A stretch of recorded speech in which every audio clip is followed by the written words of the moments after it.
Top 5 worst posthumous albums of all time, y'all, starting with Eazy-E, straight off the mother effing streets of Compton. I think this would have been a bad album either way. Whether he was alive, whether he was dead, you know, it didn't matter, because I didn't like Eazy-E. I thought he's a bad rapper, thought he's a bad artist, you know, and this, And so, like, I thought it would have been a bad album. That's very biased of me, but I had to put it on here because it is a posthumous album. Biggie. No surprise there. We got two options for here. We got The King and I, and we got Duets. They're equally bad in my opinion, but The King and I is kind of beating it out on this one in terms of horribleness, because they slowed down the Biggie verses, which you can tell that they're slowed down. And they slowed it down to fit ballads, which Biggie would not have wanted to do. He had a hard enough time doing the R&B beats and stuff that Puff was doing. Now, Puff was kind of a visionary in that respect, in terms of forcing Biggie to do these R&B type beats, you know. But it was just a bad fit, bad vibe, bad sound, horrible.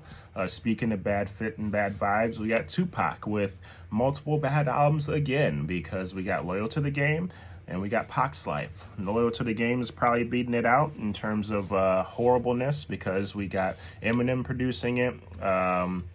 He says G-Unit on it, which what the heck is this? Why is he saying G-Unit on the song? It doesn't make any sense. Why would you make Pac say things that he didn't say or didn't want to say? Now we're just getting into just influencing the culture in ways that shouldn't be, you know. It was just stepping all over hip-hop's name. I didn't like that at all. Next one we got is XXXTentacion and Bad Vibes Forever and Skins. And I think Skins probably beats it out in my opinion, but Bad Vibes Forever is also, you know, it's okay. It's not great. But Skins, you got some Screamo on there. You got some acoustic nonsense on there. And it's just not my vibe, man. The Screamo stuff especially. I really just think that some of these songs didn't want to be put out, you know. And that's where we get into the next artist, Juice WRLD. Fighting Demons and Party Never Ends. Now, which one is worse? I think Party Never Ends. So he has a lot of songs. He recorded a lot of songs. He was one of the best freestylers, you know. If we're talking freestylers, you got Juice WRLD, you got Harry Mack, you got Murs, you got some really good freestylers out there that can actually freestyle off the top of the dome. Juice WRLD is one of them. That being said, he can crank out songs like none other, you know. Give him a beat, he's just, he's churning out those songs. Now, he doesn't put out all these songs because some of the songs are bad songs. It's impeccable that he freestyled them, but they're freestyles, meaning that he didn't intend to put this out into the world.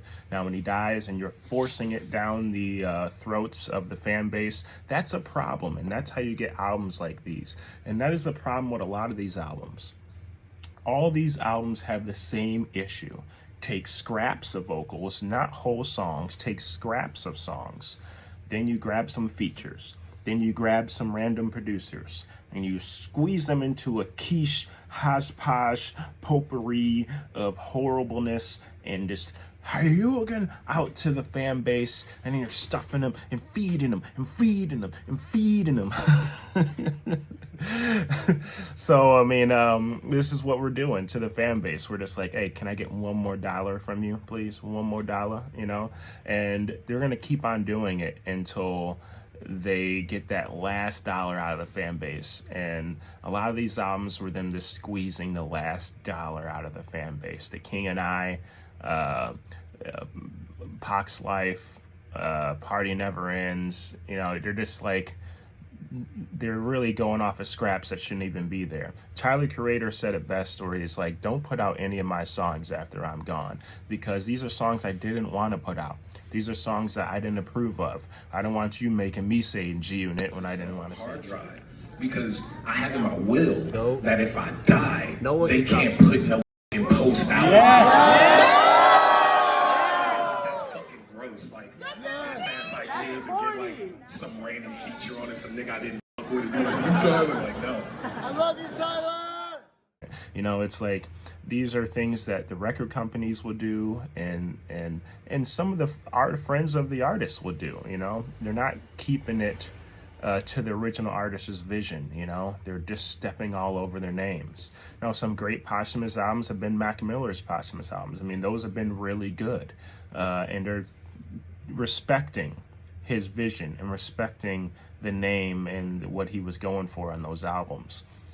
So we have some ones I did mention on here. Gangstar has one that's pretty bad.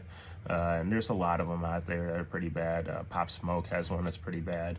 But like, these are the ones I thought were the worst in my opinion. And that's according to my taste. Let me know what y'all think are the worst posthumous albums of all time. You know, what are some of the really, really bad ones? Artist dies and they're just cranking it out right after that, trying to get $1.